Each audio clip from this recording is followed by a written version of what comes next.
The vast conference hall gleamed with metallic surfaces and holographic displays, a testament to the advanced alien civilizations gathered for the Galactic Diplomatic Summit. Captain J. Park stood at the edge of the massive chamber, his dark eyes scanning the room filled with creatures from across the known universe. Krell, the Vortarian ambassador, a towering being with iridescent scales and multiple tentacle-like appendages, let out a booming laugh that echoed through the hall. His translator crackled with contempt as he addressed the assembled delegates. Humans, a joke at best. Look at them, fragile creatures barely capable of leaving their own solar system. Their technology is primitive, their bodies weak, their understanding of the universe laughably limited. Murmurs of agreement rippled through the crowd. Holographic representations of various alien species nodded and chirped in synchronized mockery. Park remained still, his posture calm but his eyes sharp, observing, calculating. A delegation from the Quantum Collective, beings of pure energy contained in crystalline exoskeletons, projected their thoughts. Humans survive by accident. They are not an advanced species. They are children playing with technology they cannot comprehend. The chamber was a menagerie of alien life, crystalline beings that shifted colors with emotion, silicon-based life forms that moved like liquid metal, gaseous entities contained in intricate environmental suits, robotic collectives with thousands of interconnected neural networks. And among them, a small delegation of humans looked down upon, dismissed. J. Park knew the game. Diplomacy was about patience, about understanding. He had studied these species for years, learned their communication patterns, their psychological triggers. While they mocked, he observed, a holographic display showed humanity's technological achievements, primitive compared to the assembled species. Rocket launches that seemed like children's toys, satellite networks that looked like scattered debris, space stations that appeared fragile and insignificant. Their spacecraft are like metal coffins, laughed a robotic delegate from the Quantum Hive. No shielding, no advanced propulsion, no quantum navigation. How do they even survive interstellar travel? Another delegate, a liquid form being from the Hydro Collective, gurgled with laughter. Its form rippled like water, changing colors with each burst of mockery. Humans use chemical rockets. Chemical, can you imagine? It's like watching prehistoric creatures trying to understand quantum mechanics. J. Park adjusted his simple black uniform. No ornate decorations, no advanced technological enhancements. Just a human standing quietly, absorbing every word. The Vortarian ambassador Krell continued his tirade. Look at their biological limitations. They require specific atmospheric conditions, gravity constraints, limited sensory perception. They cannot survive extreme temperatures. They need constant nutrition and hydration. Weak. More laughter erupted. Holographic representations of various species projected their collective ridicule. Tentacled beings, crystalline entities, robotic collectives, all united in their dismissal of humanity. What they didn't see was the quiet determination in J. Park's eyes. What they couldn't comprehend was the human capacity for adaptation, for innovation, for survival against impossible odds. The conference continued, a symphony of alien languages and technological displays. Humanity was a footnote, a curiosity, nothing more. Little did they know that beneath the surface of this seemingly insignificant species burned an unquenchable spirit. A spirit that would soon make these arrogant civilizations tremble. J. Park allowed himself a slight, almost imperceptible smile. The game was just beginning. End of Part 1. Key narrative elements. Tension building through diplomatic mockery.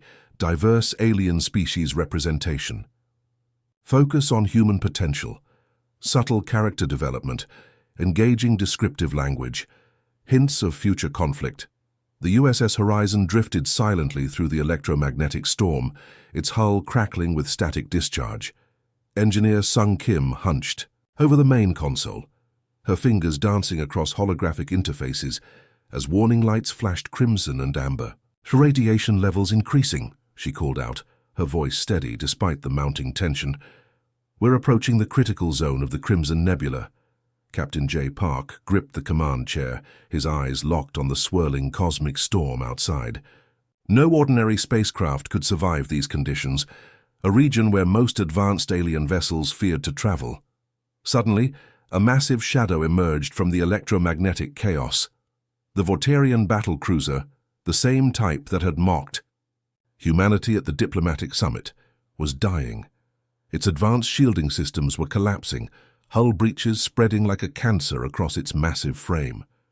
"Captain," Tactical Officer He Choi called out, "the Vortarian ship is losing structural integrity. No other vessels in range." Most crews would have maintained a safe distance. Most species would have seen this as an opportunity to watch their previous mockers meet their end. But the humans of the USS Horizon were different. "Prepare emergency extraction protocols," J. Park commanded. Sung Kim looked up, surprise flickering across her face. "Sir, their technology is completely incompatible with our systems. The radiation levels are off the charts." We can," Park interrupted, his voice calm but firm. "Prepare the quantum coupling adapters. We'll create a temporary bridge between their systems and ours." The next 30 minutes became a masterclass of human improvisation. While advanced alien species would have calculated endlessly, the human crew acted. Sung Kim rewired emergency power systems, creating impossible connections between fundamentally different technological architectures. He Choi managed the external manipulators, using the Horizon's robotic arms to create emergency hull seals. Each movement was a dance of precision and calculated risk. The Vortarian ship was massive, easily 10 times the size of the Horizon. Its advanced systems were failing, complex quantum networks collapsing under the intense radiation.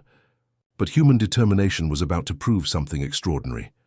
"Quantum bridge established," Sung Kim shouted, her voice a mix of disbelief and excitement. "Initiating emergency power transfer." Massive energy conduits formed between the two ships.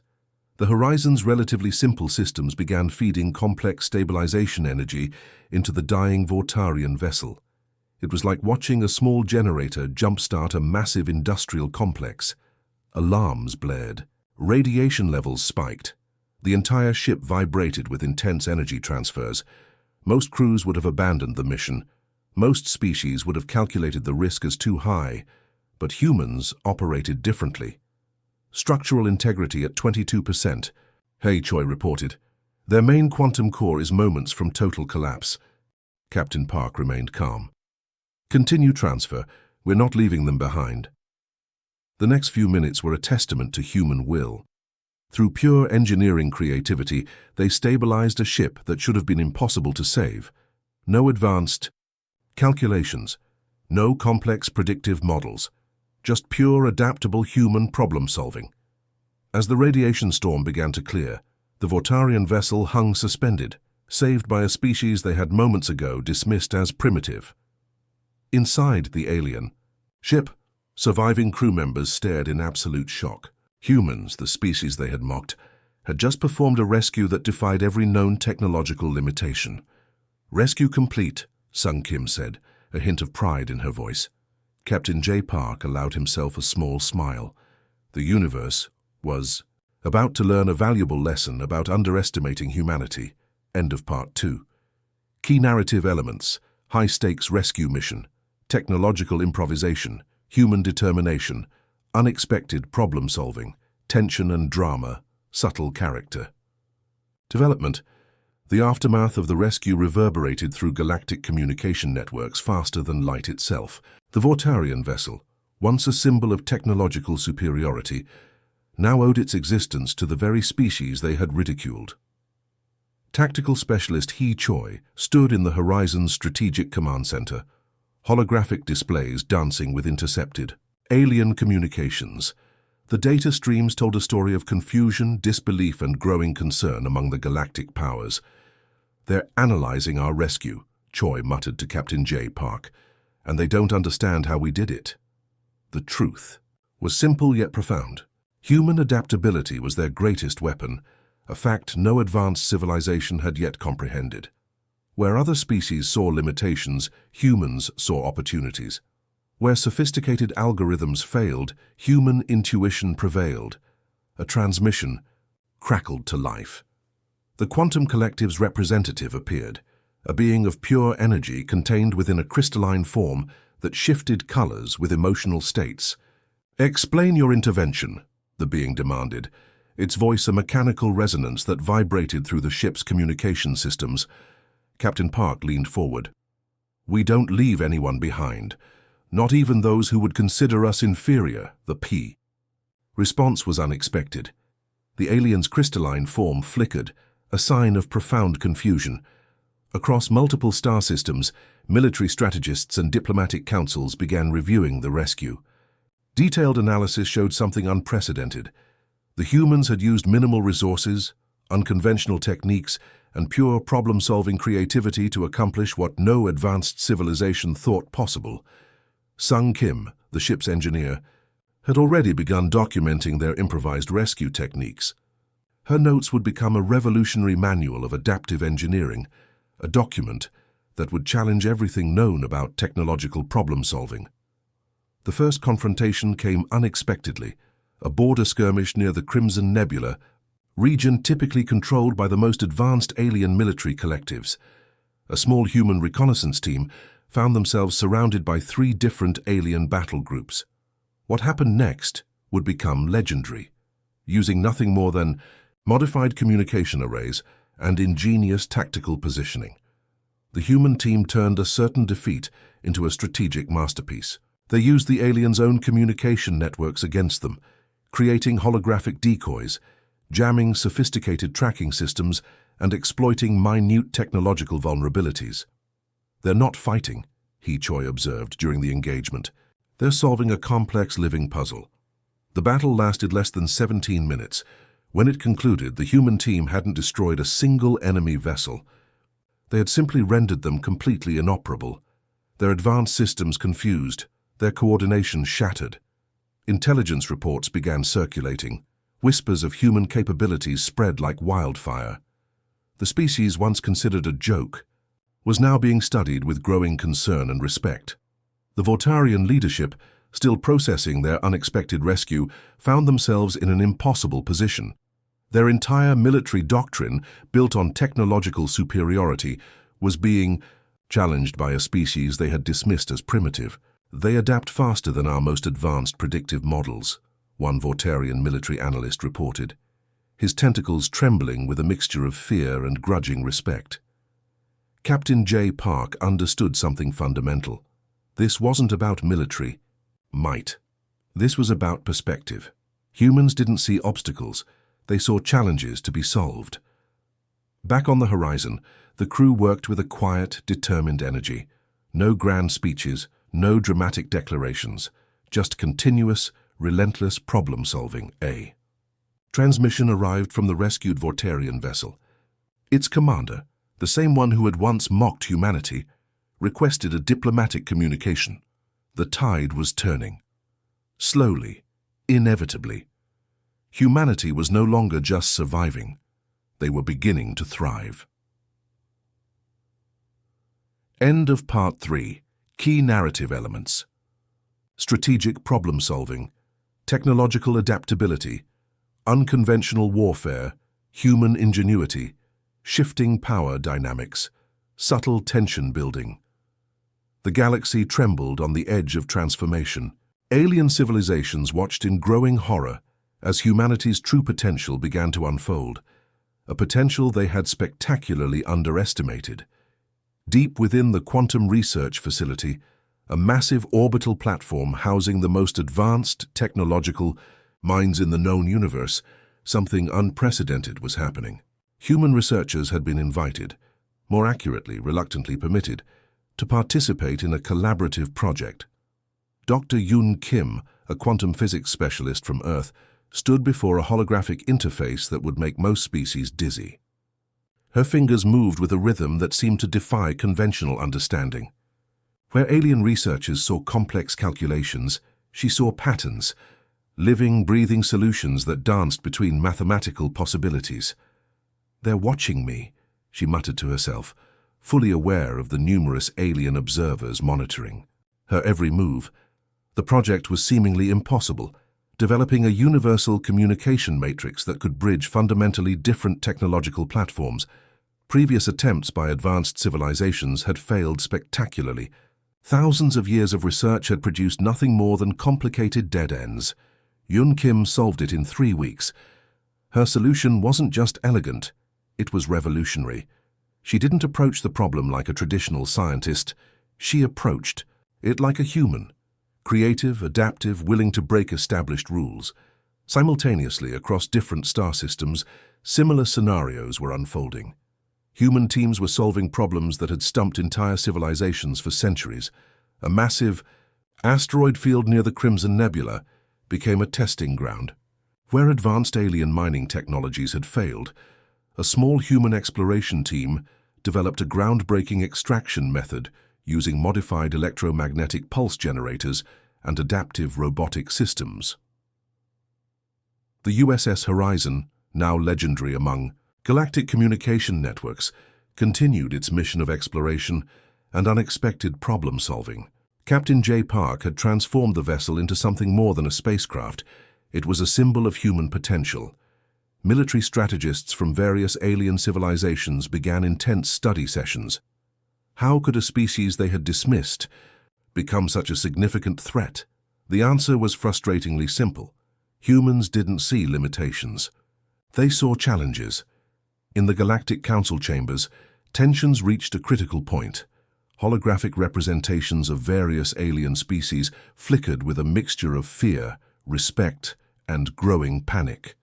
They're advancing too quickly, a crystalline being from the quantum collective projected. Our predictive models cannot calculate their potential.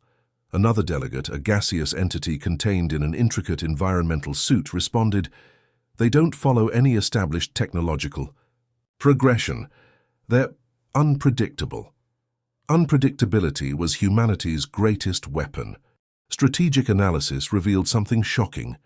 Humans were developing technological solutions at a rate 10 times faster than any known civilization. Not through superior hardware or advanced quantum computing, but through pure, unadulterated creativity. Military technologies were being reimagined. Communication systems were being revolutionized. Resource extraction methods were being completely transformed. The breaking point was approaching. Alien civilizations realized they faced something entirely new, a species that didn't just adapt, but fundamentally reimagined every challenge. Back on the horizon, He Choi intercepted a classified transmission. The alien civilizations were preparing something, a coordinated response to humanity's rapid advancement. "They're scared," Choi told Captain Park. "And when advanced civilizations get scared, they often make dangerous decisions." Park's response was calm, almost philosophical. "Fear is what happens when you can't understand something new." The universe was about to learn an important lesson. Humanity wasn't just another species. They were a force of nature, unpredictable, unstoppable, and absolutely determined. The breaking point wasn't a moment of destruction, it was a moment of transformation, and humanity was leading the charge. End of Part 4. Key narrative elements. Technological innovation, human creativity, galactic power dynamics, unexpected problem-solving, tension and anticipation. Subtle philosophical undertones, the Grand Galactic Council chamber fell silent. Massive holographic projections revealed the assembled alien civilizations. Beings who moments ago considered themselves superior now looked like cornered prey. Commander Krell, the same Vortarian who had once mocked humanity, now stood trembling. His multiple tentacles drooped, iridescent scales pale with fear. The rescue that seemed like a simple incident had transformed into humanity's defining moment. Captain J. Park entered the chamber. No dramatic weapons, no aggressive posturing, just calm, calculated presence. Surrounding him, a diverse human. Delegation represented Earth's finest. Dr. Yoon Kim with her quantum breakthrough. He Choi, tactical genius. Sung Kim, engineering marvel. Each represented something far more powerful than military might. Human potential. "We did not seek conflict," Park began, his voice steady. "We sought understanding." The Quantum Collective's representative, a being of pure energy, projected a holographic response. Its crystalline form flickered with what could only be described as technological surrender. "Your adaptability defies all known scientific principles," the entity communicated. "You solve problems we cannot even conceptualize." Alien diplomatic protocols shattered that day. Humanity wasn't requesting inclusion. They were fundamentally redesigning galactic interaction frameworks. The rescue of the Vortarian vessel had been more than a simple mission. It became a symbol of human philosophy. No civilization left behind. No challenge too complex, no obstacle insurmountable. Technological exchanges began happening at unprecedented speeds. Human researchers weren't just participating, they were leading. Quantum communication networks, advanced resource extraction technologies, adaptive engineering solutions that transformed entire industrial paradigms. Commander Krell approached. The human delegation, his previous arrogance completely dissolved. "We underestimated you," he communicated, his translator crackling with genuine respect. "Humanity represents something we never anticipated." Dr. Yoon Kim stepped forward. Not with vengeance, not with superiority, but with an open hand of collaboration. "We're here to solve problems," she responded. "Not to conquer, not to destroy, to understand and progress together." The surrender wasn't military, it was philosophical. Alien civilizations were acknowledging a fundamental truth. Humans represented something entirely new in the galactic ecosystem. Adaptation, creativity, relentless problem-solving. The USS Horizon became more than a spacecraft. It transformed into a symbol of human potential, a vessel that represented innovation, collaboration, and unbreakable spirit. News spread across star systems. Humanity had not conquered through destruction. They had conquered through understanding. Technological exchanges accelerated. Research collaborations emerged. Species that once mocked humans now sought their expertise. In classified military reports, alien strategists tried understanding the human phenomenon. How could a species so recently considered primitive now lead technological innovation? The answer was frustratingly simple. Humans didn't see limitations. They saw opportunities. "Captain," Park understood something profound. This wasn't about superiority. This was about potential, about showing the universe that creativity trumps pure technological advancement. The Galactic Council's final resolution read like a love letter to human potential. Humanity represents a transformative force. Not through military might, not through technological superiority, but through an unprecedented capacity to reimagine possibility. Commander Krell, once the most vocal critic, now became humanity's strongest advocate. The very beings who had laughed were now groveling for collaboration. As holographic projections dissolved and diplomatic channels recalibrated, one thing became crystal clear. The universe had fundamentally changed, and humanity was leading the FAI's transformation, not through conquest, but through understanding. End of Part 5. Key narrative elements: philosophical surrender, technological collaboration, human potential, diplomatic transformation, peaceful resolution, profound cultural shift.